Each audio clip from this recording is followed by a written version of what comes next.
Quick question for you. What do you think is impossible for you? What would never be possible for you to do in your social life, your dating life, your career, your physical health, your finances? What is impossible?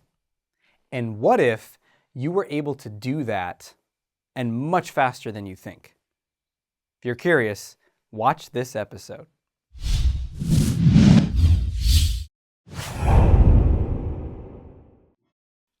Welcome to another episode of The Art of Extraordinary Confidence. I'm your host, Dr. Aziz, best-selling author and creator of videos guy.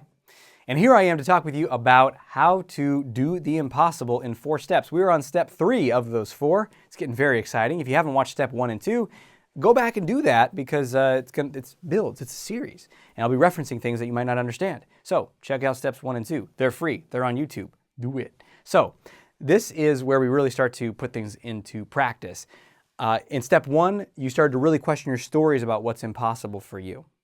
Step 2, you surrounded yourself, you immersed yourself in the world of people who are doing what is impossible. And in this day and age, you don't have to know them personally. Maybe you have a mentorship relationship where you actually see them or interact with them. Maybe they're just people you watch on YouTube, podcasts you listen to. And my favorite, personal favorite, is Audible audiobooks.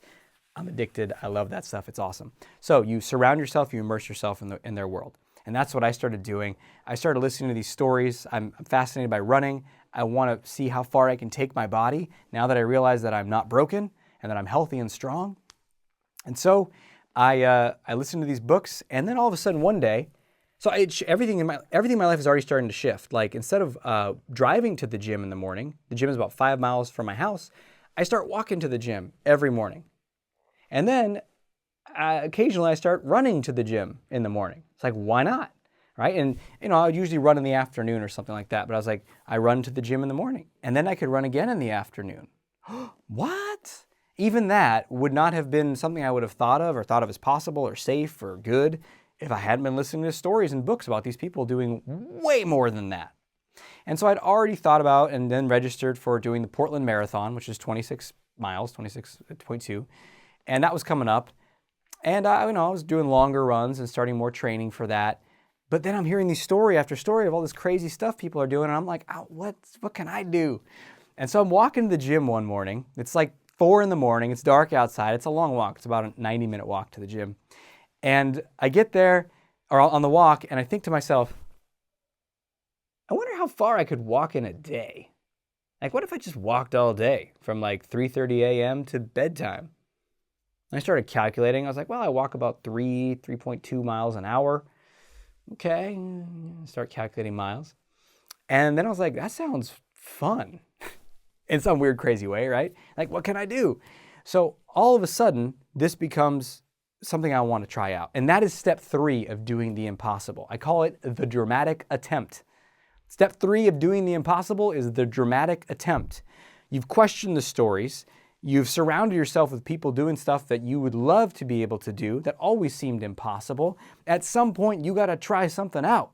You have to do your own dramatic attempt. And I call it dramatic because it is. Because all the stories and fears and doubts that maybe you thought you overcome are going to come back out of the woodwork like little cockroaches, just bleh. So sure enough, I think about it and I'm like, oh, how far could I go? And my mind's like, oh, you can't. Oh, you're going to injure yourself. Oh, blah, blah. Right? And it got more and more intense. I picked a day, a week out or maybe 2 weeks out that I was going to do it. It was going to be a Friday. I was going to not go to work that day and just walk all day long.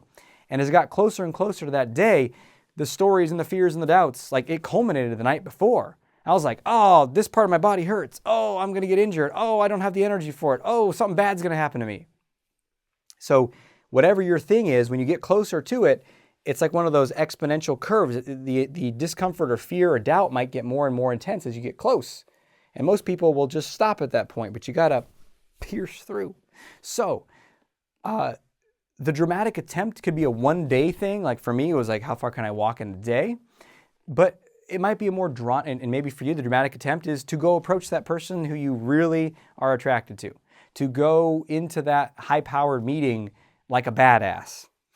Or maybe the dramatic attempt is something that's a little more drawn out. It's not just a one moment or one day thing.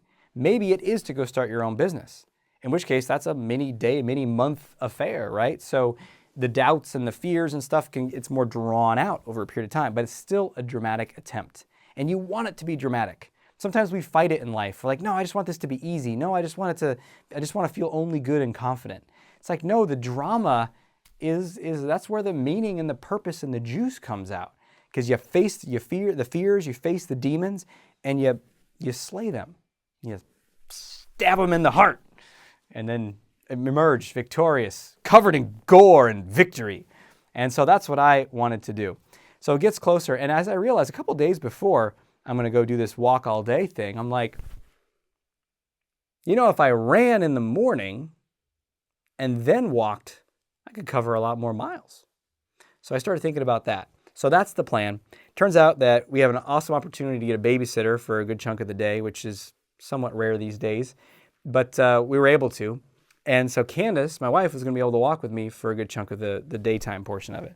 So I get up early the morning of the dramatic attempt, body's hurting, I'm like, oh no, I'm going to die. And then I face the dragons, face the demons.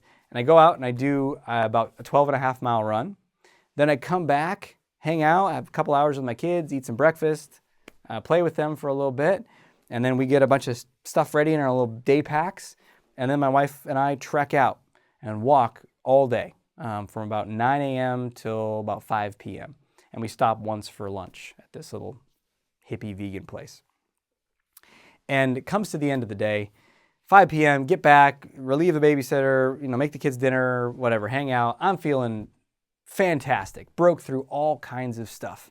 Part of the way when I was walking, I was like, oh, my ankle hurts. Oh, I'm going to die. And then like 3 miles later, it's like my ankles feel better. Like they're tired, but I'm not dying. Like I had such fear of injury, such fear of I'm going to break myself, right? Because those stories, they don't just go quietly into the good night. They're going to come back out like the cockroaches, right? And so you got to keep learning to overcome them. That's why the dramatic attempt is so valuable, so essential, and you must be willing to do it. And sometimes it might be dramatic attempts, plural. In any case, we get back, I'm feeling great, and over the course of the day, I traversed 30 miles, which to me was awesome. I'd never gone that before. How incredible is it that my body can go 30 miles and I can still be standing and feeling great? So we eat some healthy food, do like a recovery smoothie with tons of antioxidants and greens and kale and spinach and blueberries and all kinds of good stuff to help my body recover. And then we put the kids to bed, and then we hang out a little bit, talk, do other stuff, and go to bed. And as we're trying to fall asleep, I'm just wide awake. I'm wired. Because when you've broken through on the other side of the dramatic attempt, and maybe you've done this is happening in a guy in a mastermind group. He is like pursuing, one person in the group is creating, has an opportunity to create their own business and is pursuing it, and they're excited. Another person is pursuing a relationship opportunity, and it's panning out, and it was kind of a long shot, and it's like they're on fire. And I was feeling that way. So when you do the dramatic attempt, it can be one of the most exciting things in your life as you've done it. So I'm lying there in bed, I'm wide awake, I'm having a hard time sleeping, and Candace, she says to me, well, who knows, maybe sometime, the next time you do this, you'll just walk all day and walk all night. And it was right when she said that, like I was like, I'm so awake, I can't sleep. Right when she said that, I felt like my body relaxed. And I just went, wow, yeah, it sounded so good to me.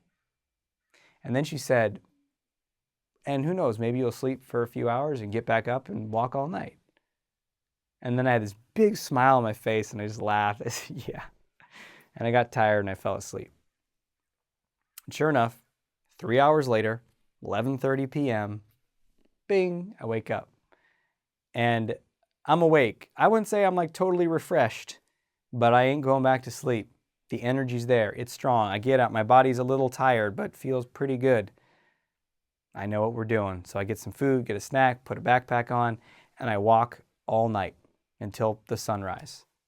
And see, the question is like, well, how far can I said, how far can I go in a day? How far can I go in 24 hours? That's a day, right? And walked all night.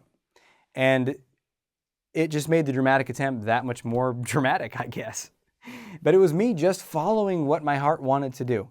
And when you get into the realm of the impossible, you're going to have to start following your heart more and more. because your mind doesn't know what the hell's going on. It's never done it before. It's not certain. It's not predictable. It's not safe and under control. And that's why we tell ourselves that we can't do something. Not because we can't. We tell ourselves that's impossible for me because we want to stay safe and in control and under the blanket, the warm, cozy blanket of our stories and the safety police. Because if we were to go out and do the thing, we'd have to be out of our heads. We'd have to be out of our comfort zone, out of certainty, out of predictability, out of control. I don't know what's going to happen next. But when you're willing to do that, there's so much more fulfillment and juice in life. And so I stumble home like 6 a.m., like, ugh, everything's hurting a lot more now. And I fell asleep for like an hour, and then the kids were like, Daddy, wake up. And I was like, ugh. And I was tired. I was definitely tired the next day, but man, like, energy was low, but spirits were high. And the total in 24 hours was 44 miles. Which was, to me, was like, what? Incredible. And what can my body do?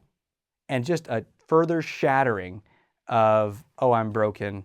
That's not possible. So when you do the dramatic attempt and you get to the other side of it, those stories get less, the old ones that used to hold you back become less and less powerful. They have less and less ability to hold you back because you've proven them so wrong. So what is the dramatic attempt for you? Are you ready for that? If you haven't done steps 1 and 2, it's going to be hard. You might not even know what your dramatic attempt is unless you've immersed yourself in people's worlds who are doing what you want to do. So you're going to have to work on steps 1 and 2. But then when you're ready, do the dramatic attempt. And you might want to even do the dramatic attempt a little before you're ready, quote ready, just when you can. Do it. Pull it off. Take that dramatic attempt and watch how your world transforms. Awesome. So share below in the comments. I'd love to know what your dramatic attempts might be, and then also the results of you doing them. And even if it doesn't go well, even if you go down in flames, even if that person rejects you, even if you try to start a business and it fails and you lose money, even if you do try to go on a ultra marathon or whatever and your toe falls off, like, you will recover from that and you will be stronger for it and you will benefit. In life, boldness is rewarded. Even if you fail, you're going to be rewarded because in the long term, you're going to become the kind of person who takes those big steps, takes those big risks, and your world transforms. Awesome. So share below, and thanks for being with me. And in the next episode, we're going to talk about step 4 of making the impossible possible. Until we speak again, may you have the courage to be who you are and to know on a deep level that you're awesome. I'll talk to you soon.